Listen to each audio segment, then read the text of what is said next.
হযরত উমর বাপ বেটার দিকে নজর করে তাকায় বলে, আশ্চর্য পিতা পুত্র তোমরা, তোমাদের বাপ বেটার চেহারার এত মিল, এত মিল। আমি গোটা আরবে এমন ফটোকপি মিলের বাপ বেটা জীবনে কোনোদিন দেখি নাই।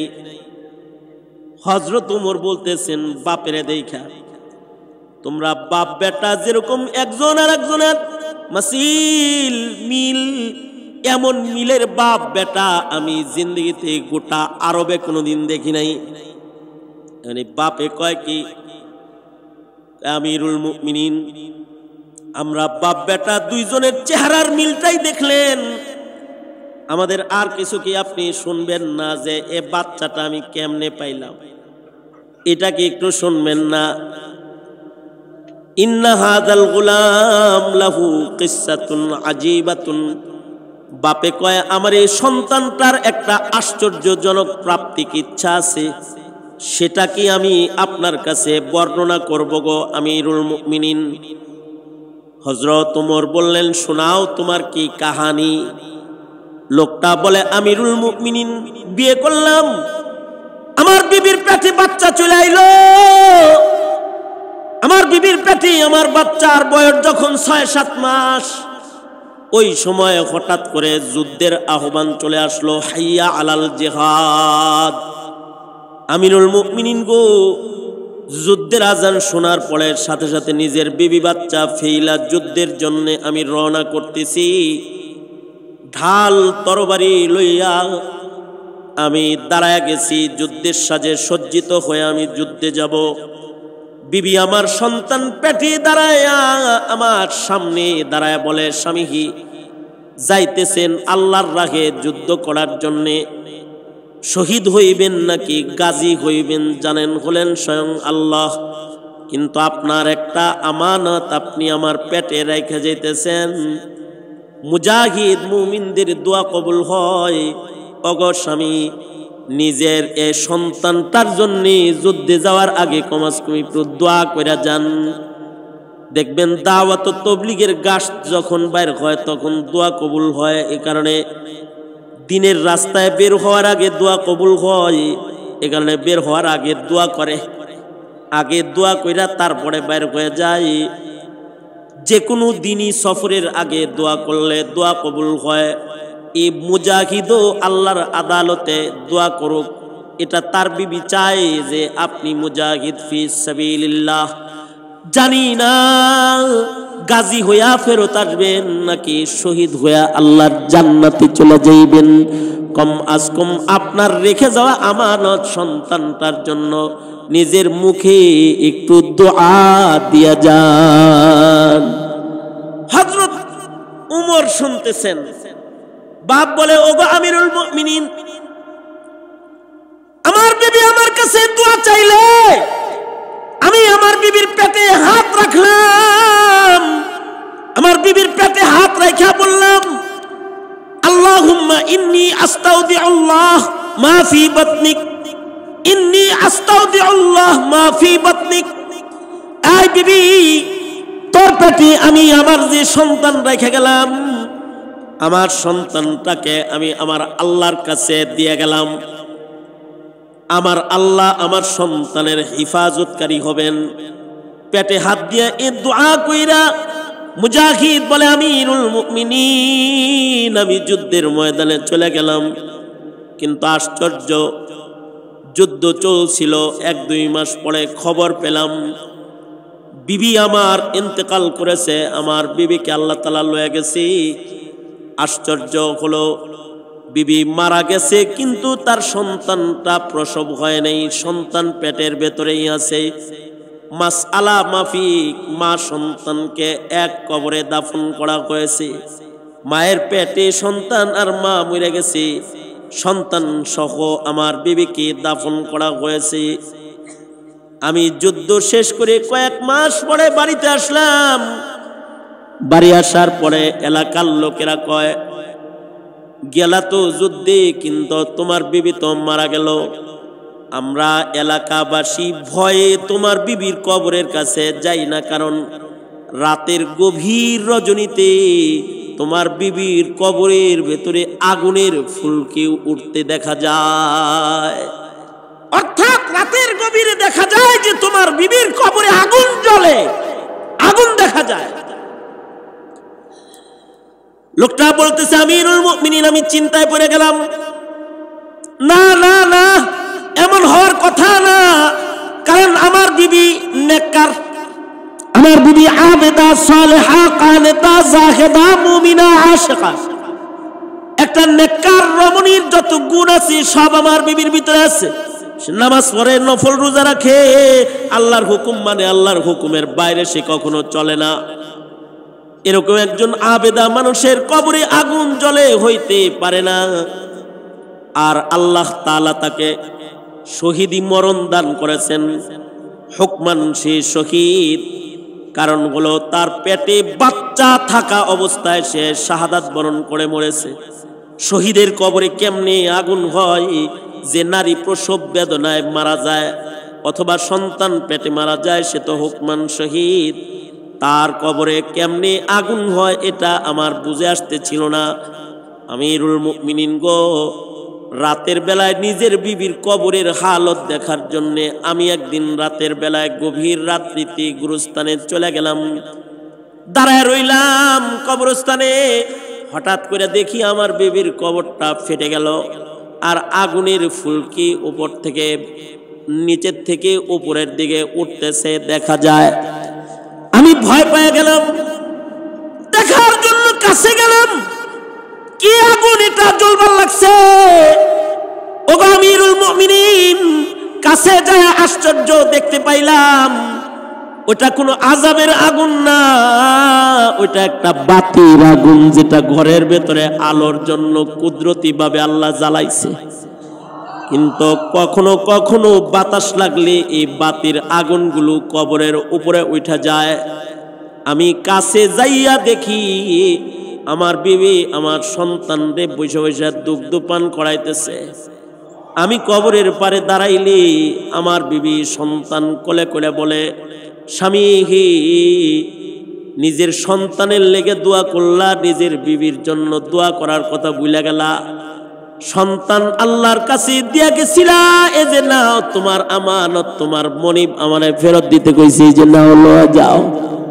আমার বিবি কবর থেকে হাত বাড়ায় আমাকে সন্তান তুলে ধরলে। এই সন্তানটাকে আমি কোলে লইলাম।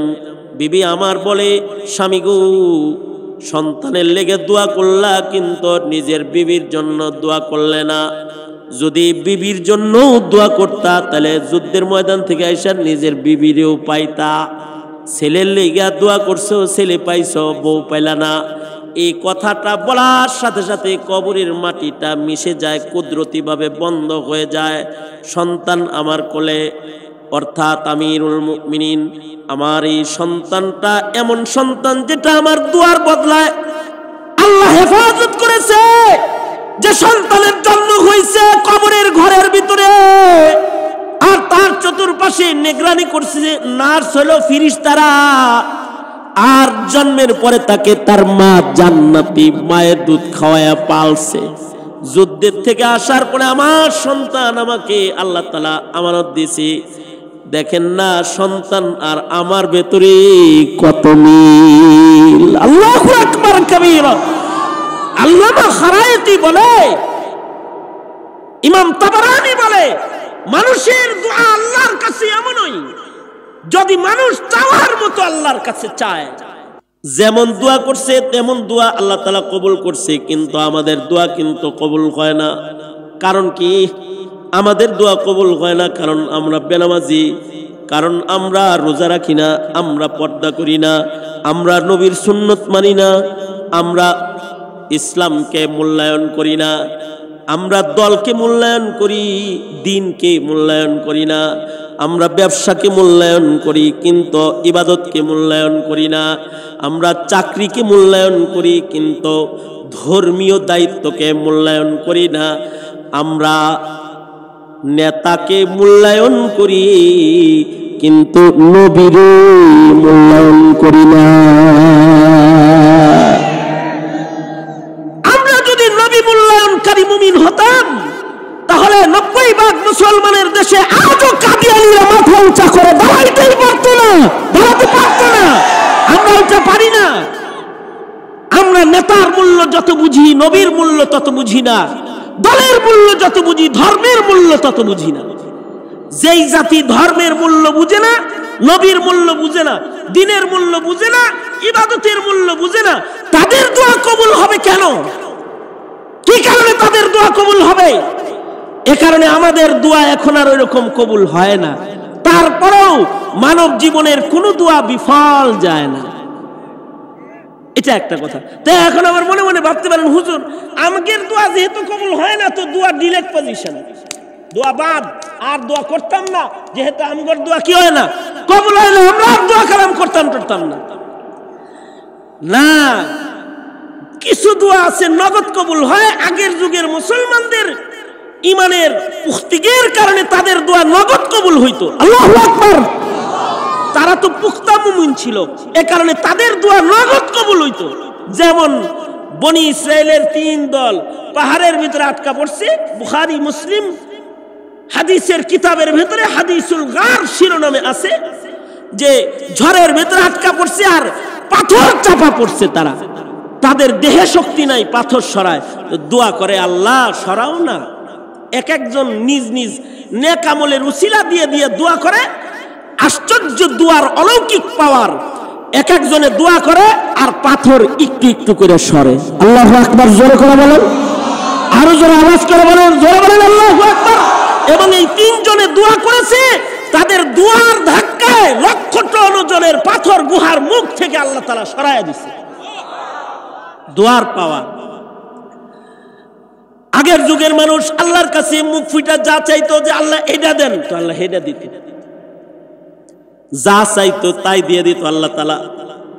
2 সাহাবী উহুদের মাঠে যাইতেছে যুদ্ধ করার জন্য। 2 সাহাবী, সাদ ইবনে আবি ওয়াক্কাস রাদিয়াল্লাহু আনহু আর আব্দুল্লাহ ইবনে জাহাশ, এই 2 সাহাবী উহুদের ময়দানে যুদ্ধ করতে যাইতেছে। যুদ্ধের ভিতরে ঢুকবে কেবল ময়দানে, তখন 2 জনে মিলে কয়, আই আমরা 2 জনে একে অপরের জন্য আমিন কয়ে দোয়া করি, কারণ দোয়া করলে আল্লাহ দোয়া কবুল করবে। কিন্তু আজকে আমাদের দোয়ার স্টাইলটা একটু আলাদা হবে। সেটা হলো, আমি কি দোয়া করবো তোরে শোনাবো না, তুই কি দোয়া করবি আমি শুনব না। কি মানে, তুই যা দোয়া করবি আমি শুনবো না, আমি যা দোয়া করবো তার তোরে শুনতে দিব না। কিন্তু আমিন যখন আমি কমু, তখন তুই জোরে কবি আমিন। আমি আমার কিছু বন্ধু বান্ধব সহ ভারতবর্ষ সফর করেছি। গোটা ভারত আমি সফর করেছি। তার ভিতরে থানা ভবনে গেছি। থানা ভবনে গেলে, থানা ভবনে এমন একটা কামরা আছে, যে কামরার ভেতরে হাজী ইমদাদুল্লাহ মুহাজির মক্কি, হযরত হাকিমুল উম্মত থানভী, ওনাদের চোখের পানিতে এই জায়গাটা বড় বরকতি জায়গা। একেবারে ওনাদের আমলে জায়গাটা যেমন ছিল এখনো তেমন সংরক্ষিত আছে। এমনকি ইংরেজরা যে দরজায় আগুন ধরায় দিছিল, সেই দরজার আগুনের পুরা কয়লা এখনো আছে।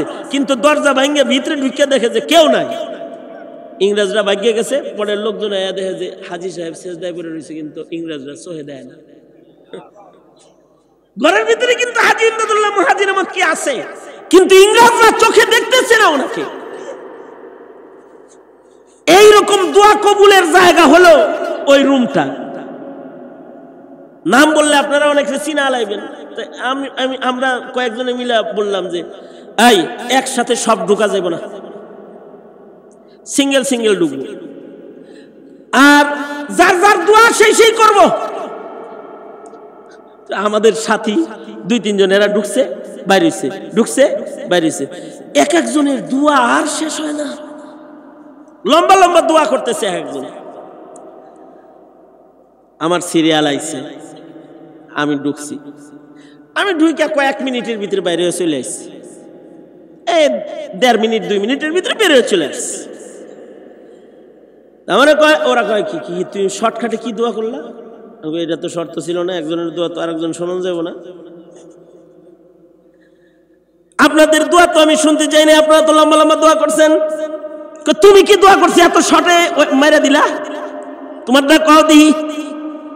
ঠিক আছে, আপনাদের ইবরতের জন্য, শিক্ষার জন্য আমি আমার দোয়াটা বলতেছি। আমি কি দোয়া করছি? আমি ভেতরে ঢুইকা চোখের পানি ফেলে বললাম, ওগো আল্লাহ, আমার মুখটা নাপাক, এই নাপাক মুখ দিয়ে তোমার কাছে আমি কি চাইমু? কত গুনার দাগ আমার মুখে আছে, কিন্তু এমন একটা বরকতি জায়গায় ঢুকছি, এই জায়গায় যে কি চাইলে তুমি দিবা তাও আমার জানা নাই। তবে আমার বাপ দাদারা এখানে যত কবুল দোয়াগুলো করছে, আল্লাহ গো, সেই সব কবুল দোয়াগুলা তুমি এই গোলামের জন্য কবুল মঞ্জুর করো, মিল্লাতের জন্য কবুল মঞ্জুর করো। এই এতটুকুন শব্দ বইলা 2-4 ফোঁটা চোখের পানি হাজী এমদাদুল্লাহ মুহাজিরে মক্কি আর আশরাফ আলী থানভীর চোখের পানির জায়গায় ফেললা বাইরে চলে আইছি। এখন ওরা কয়, তাহলে তোর দোয়াটাই তো বেশি ভালো ভালো লাগে, যাই আমরা ওই দোয়াটা ফিরা আবার করে আসি। অনেক সময় গোপনে দোয়া করলে চালাকি হয়। এই 2 সাহাবী মিলে চালাকি করতেছে, কয় আমি দোয়া করব, তুই শুনবি না, তুই আমিন বলবি।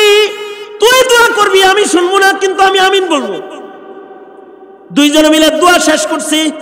এবার যুদ্ধের ময়দানে ঢুকবে, ঢুকার আগ দিয়ে একজন আরেকজনকে কয়, ভাই আমিন বললাম, কিসে আমিন কইলাম একটু শূন্য ভিতরে গেলে শান্তি পাইতাম, কারণ মরমু না বাঁচমু তা তো জানি না। কি দোয়া করছেন বলেন না গো ভাই। সাদ ইবনে আবি ওয়াক্কাস বলে, আমি মনে মনে দোয়া করেছি, ওগো আল্লাহ, আমি যখন যুদ্ধের ময়দানের ভিতরে ঢুইকা পড়মু, আমি ভেতরে ঢুইকাই যেন বড় সড় ধনী একটা শক্তিশালী কাফেরকে যেন আমি আমার সামনে পাই, আর তুমি আমারে এমন শক্তি দিবা যেন আমি ওই শক্তিশালী কাফেরটাকে নেস্তানাবুদ করে জাগায় খতম করে দিতে পারি। এই শক্তিশালী কাফেরটার কাছে যেন অনেক মাল থাকে, যেন আমি গনিমতের মালও বেশি পাই, যাতে করে মদিনায় অসহায় মানুষ যারা আছে তাদেরকে যেন আমি সাহায্য করতে পারি, আর ইসলামের বড় একটা দুশ্মন মাইরা যেন আমি ইসলামের জন্য কিছু করতে পারি, এমন শক্তি, এমন সামর্থ্য ওগো আল্লাহ তুমি আমাকে দান করো। সাদ ইবনে আবি ওয়াক্কাস বলে, আব্দুল্লাহ ইবনে জাহাশকে তুই কি দোয়া করছস? সাদ ইবনে আবি ওয়াক্কাস বলে, এই আব্দুল্লাহ তুই কি দোয়া করলি? আব্দুল্লাহ ইবনে জাহাশ বলে, আমি দোয়া করছি, ওগো আল্লাহ, উহুদের মাঠে কাফের আর মুশরিকদের সাথে মুসলমানদের যুদ্ধ, এর ভিতরে 2-4 জনকে তো তুমি শহীদ কইরাই ফেলবা। ওগো আল্লাহ, যে কয়জনরে শহীদ করবা, যাদের রক্তগুলা দিনের জন্য কবুল করবা আল্লাহ গো, তাদের ভেতরে আমি আব্দুল্লাহ ইবনে জাহাশের নামটা লিখে দিলাম, কারণ শহীদরা বিনা হিসাব জান্নাতি। ওগো আল্লাহ, আমার তো হিসাব দিয়ে তোমার জান্নাতে যাওয়ার মতো ক্ষমতা আমার নাই, তাই তুমি আমাকে শহীদ হিসেবে কবুল করবা। আমি শহীদ হওয়ার দোয়া করে যুদ্ধে যেতেছি। ওগো আল্লাহ, নরমাল কোনো শহীদ আমারে বানায়ও না, আমারে এমন একটা শহীদের খাতায় নাম দিবা, দুশ্মনেরা যেন আমার হাত কাটা লয়ে যায়, আমার পাও কাটা লয়ে যায়, দুশ্মনরা যেন আমার কান কাটা লয়ে যায়, নাক কাটা লয়ে যায়, মুখ কাটা লয়ে যায়, যাতে করে হাসরের মাঠে আমার অঙ্গগুলো আমার বিপক্ষে সাক্ষী দিতে না পারে। এমন একটা মুসলা শাহাদাত তুমি আমাকে দিবা যেন আমার কোনো অঙ্গ আমার সাথে না থাকে, কারণ ময়দানে মাহশরে আসামি হয়ে যখন বান্দারা দাঁড়াবে তখন হাত পা কথা বলবে। আমার যদি হাত পাই না থাকে তো আমার বিপক্ষে কথা বলার কেউ থাকবে না। কমাস কম মহান আল্লাহ আমার চিত্র দেখা আমাকে তাড়াতাড়ি মাফ করে দিবি। এই 2 দোয়া কইরা 2 জন যুদ্ধের ভেতরে ঢুকেছে। সত্য সত্যই সাদ ইবনে আবি ওয়াক্কাস অনেক গনিমতের মাল নিয়ে মদিনায় ঢুকেছে। উনি কাঁদতেন আর বলতেন, হায় আব্দুল্লাহ ইবনে জাহাশ, এমন শহীদ হইলা, মুসলা শহীদের খাতায় নাম দিয়া বিনা হিসাব জান্নাতের উপযুক্ত হইলা, কিন্তু তোমার মতো চালাকির দোয়াটা করতে না পাইলা। মাল লয়া মদিনায় ঢুকলাম, কিন্তু তোমার মতো একটা দোয়া করলে তো বিনা হিসাব আল্লাহর জান্নাত পাইতাম। যার দোয়ার কোয়ালিটি যেমন ছিল তেমনই দোয়া কবুল হইতো আগে। আর এখন সারা দুনিয়ার মুসলমান ফিলিস্তিনিদের জন্য দোয়া করতেছি, ফজরের নামাজে কুনুতে নাজিলা পর্যন্ত পড়া হইতেছে, কিন্তু আমাদের দোয়া কবুল হচ্ছে না। কারণ হলো দোয়া কবুল হওয়ার জন্য যে ইবাদতগুলো দরকার সেগুলো না আমরা শিখি, না আমরা পারি, না আমরা ইবাদতগুলো করি, বরঞ্চ ইবাদতের জায়গায় গুনার প্রাচুর্যতা আমাদের জীবনে অধিক আছে। কি কথা বলেন? আওয়াজ করে বলেন, আওয়াজ করে বলেন, ঠিক না ঠিক করে বলেন। আপনি যদি নামাজি হন, মোল্লার কাছে দোয়া চাইতে যায় হয় নাকি? আপনি নামাজ পড়ে দোয়া করলে তো আপনারটাও কবুল হয়। আপনি যদি নেককার হন তো আপনার কসমও তো পুরা হয়, আপনার দোয়াও তো কবুল হয়। কারণ আল্লাহ তাআলা তো দুয়ারটা সবার জন্য উন্মুক্ত করে রেখেছেন। সুতরাং শ্রমিক ভাইয়েরা যারা, যুবক ভাইয়েরা যারা এখানে আছেন, এতটুকু ইবাদত করুন যাতে আপনার দোয়া কবুল হয়। ইনশাআল্লাহ বলেন। বেশি বেশি দোয়ার আমল করব, ইনশাআল্লাহ বলেন। নিজের সন্তানদেরকে দোয়া কালাম শিখানোর নিমিত্তে, শিখানোর জন্য মক্তবের শিক্ষাকে নিশ্চিত করুন। কেজি আর নার্সারি এসে আমাদের মুসলমানি ছিড়াবিড়া হয়ে গেছে গা, ছিড়াবিড়া হয়ে গেছে গা। সকালের মক্তব চালু নাই, কালিমাও বান। এই মাদ্রাসাগুলো আমাদের উপরে ইহসান করেছে যে তারা মাদ্রাসা চালু রেখে কিছু ছোট ছোট বাচ্চাকেও হাফিজ কোরআন বানায় দিচ্ছে। কবরে যখন যাইবেন কমাস কম ওই দিন বাংলাদেশের কুরুস্তানে যত হাফেজের লাশ পাইবেন পৃথিবীর সব দেশে পাওয়া যায় না রে ভাই।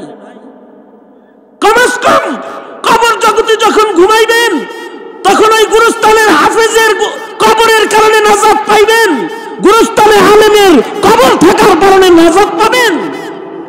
এতটুকুন বরকত আল্লাহ তাআলা এই বাংলায় দিয়েছে। আর এই বরকতের দারমদার মাদারিসে কওমিয়া, এটা সংরক্ষণ করি, মাদ্রাসাগুলোর সাথে থাকি, ইনশাআল্লাহ বলেন। এ আল্লাহ ওয়াদা করিতেছি 5 ওয়াক্ত নামাজ আদায় করিব, রমজান মাসে রোজা রাখিব, হজ যাকাত ফরজ হলে আদায় করিব, মিথ্যা বলিব না, জুলুম করিব না, দিন মানিব, দিনকে ভালোবাসব। চিল্লা এখন ইনশাআল্লাহ। হ্যাঁ, আরো জোরে আওয়াজ করে জোরে বলেন ইনশাআল্লাহ, জোরে করে বলেন ইনশাআল্লাহ। আর আলেম আছে যেখানে আমরা আছি, বলেন আলেম ওলামা যেখানে, আলেম নাই যেখানে, আলেম ওলামা যেখানে, আলেম নাই যেখানে, হাত নামান, আমার সাথে দোয়া করে একসাথে এখান থেকে উঠবেন। আল্লাহুম্মা আনতাস সালাম ওয়া মিনকাস সালাম, ইলাইকা ইয়ারজিউস সালাম, তাবারাকতা রাব্বানা ওয়া তাআলাইতা ইয়া জাল জালালি ওয়াল ইকরাম।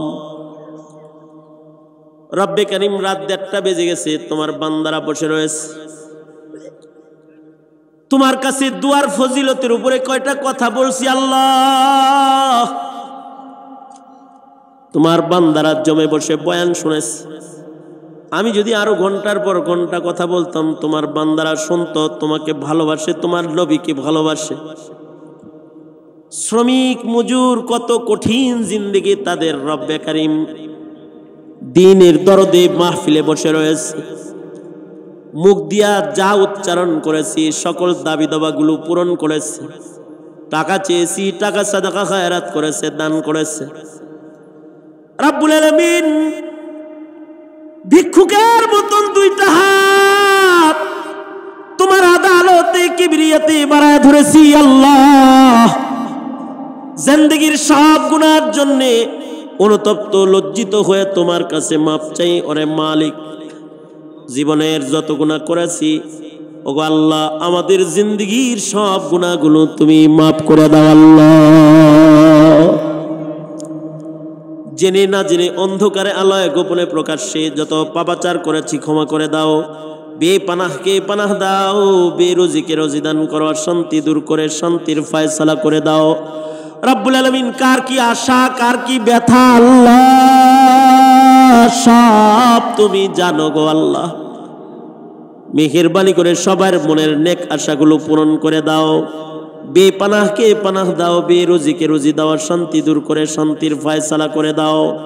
জানি না কার মা নাই, কার বাপ নাই, অনেকে আছে নিজের হাতে নিজের মারে কবরে রাখছে, নিজের হাতে অনেকে নিজের বাপ কবরে রাখছে, কেউ বা নিজের হাতে মা বাবা দুজন কবরে রাখছে। কামাই করে দূরদেশে থাকে, বাড়ি যায় না। যদি বলে যাস না কেন, বাইত কয় বাড়ি তো মা নাই, কার কাছে যামু, বাড়িতে আব্বা নাই, কারে যায় ডাক দিমু। রব্বুল আলামিন কামায়ের চেহারা দেখেছে, বাবারে খাওয়াইতে পারে নাই, বাবারে একটা ভালো কাপড় দিতে পারে নাই, মায়ের একটা ভালো কাপড় দিতে পারে না। এমন ব্যথিত হৃদয়ের সন্তান যারা এখানে আছে মা বাপ ছাড়া, আয় আল্লাহ তাদের মা বাবার কবর জান্নাতের বাগান বানায় দাও আল্লাহ। ওগো আল্লাহ, যাদের পিতামাতা আছে হায়াত বাড়ায় দাও, বেশি বেশি করে খেদমত করতে পারে তৌফিক দান করো। যত খায়ের যত কল্যাণ সব দান করো, কল্যাণ থেকে হিফাজত করো। ইয়া আল্লাহ, জিন্দানখানায় বন্দি আলেমদেরকে মুক্ত করে দাও আল্লাহ। মজলুম মুসলমান ফিলিস্তিনের যারা, তাদের জন্য রহমের দুয়ার খুলে দাও আল্লাহ। জানি না আল্লাহ কত গুনাহ তো করছি আল্লাহ রাব্বুল আলামিন, কোন দোকানে না জানি কাফন রেডি হয়ে রয়েছে। আল্লাহ, মরণের আগে আমাদের তুমি মাফ করে দাও গো আল্লাহ। ইয়া আল্লাহ, ওয়াদা করতেছি আর ইবাদত ছাড়বো না, গুনাহ করব না আল্লাহ। হে আল্লাহ, যেদিন আজরাইল পাঠাইবা সেদিন জিকিরের হালতে রাখো আল্লাহ। যেদিন আজরাইল পাঠাইবা নামাজের সেজদায় রাখো, রোজার হালতে রাখো। রমজান মাসে মরণ দিও, ঈদের দিনে মরণ দিও রাব্বুল আলামিন। জুমার দিনে মরণ দিও, জুমার রাত্রিতে মরণ দিও আল্লাহ। বরকতি দিনে মরণ দিও ইয়া আল্লাহ রাব্বুল আলামিন। জিন্দেগির গুনাহ মাফ করে দাও আল্লাহ। ইয়া আল্লাহ, অনেকের ঘরে রোগী আছে, কেউ ক্যান্সারের রোগী ঘরে রেখেছে ইয়া আল্লাহ, পালতেছে।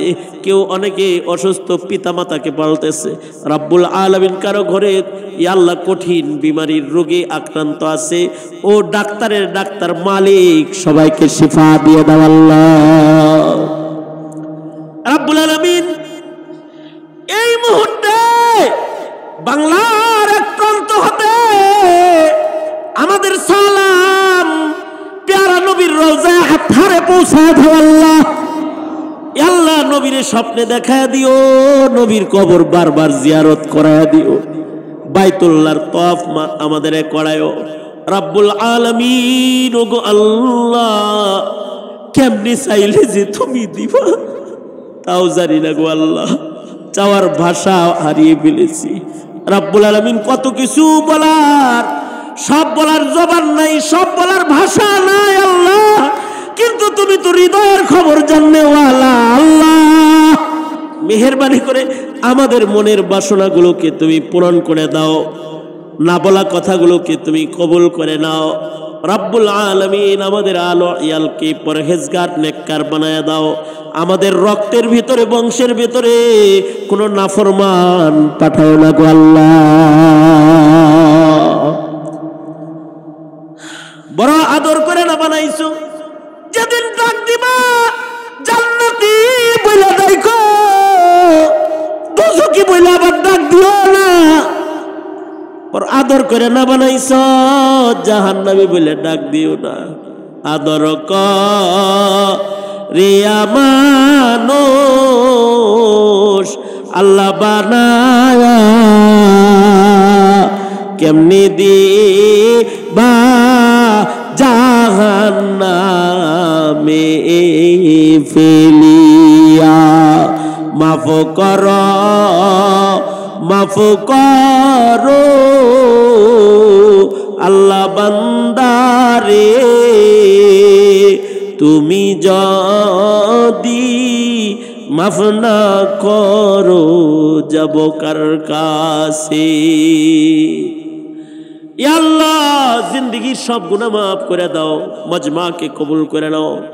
ইহসানিয়া মাদ্রাসার সকল জরুরত পূরণ করে দাও। মাদ্রাসার মুহতামিম সাহেব মতিউর রহমান সাহেব বড় ভাইকে কবুল মঞ্জুর করে নাও। সভাপতি মহোদয় আমাদের বড় আদরের মহব্বতের মানুষ, রব্বুল আলামিন তাকে ভরপুর খেদমত করার তৌফিক দান করো। কমিটির সদস্য যারা তাদেরকে কবুল মঞ্জুর করে নাও। আসাতেজায়ে কেরাম যারা তাদেরকে বরকতওয়ালা জিন্দেগি দান করো। তালেবানে ইলমে নবুয়ত যারা ওদেরকে যোগ্য নায়েবে নবী করে কবুল মঞ্জুর করো আল্লাহ। সুবহান রাব্বিকা রব্বিল ইজ্জাতি আম্মা ইয়াসিফুন ওয়া সালামুন আলাল মুরসালিন ওয়ালহামদুলিল্লাহি রব্বিল আলামিন। আমিন আমিন বিরহমাতিকা ইয়া আরহামার রাহিমিন। আসসালামু আলাইকুম ওয়া রাহমাতুল্লাহি।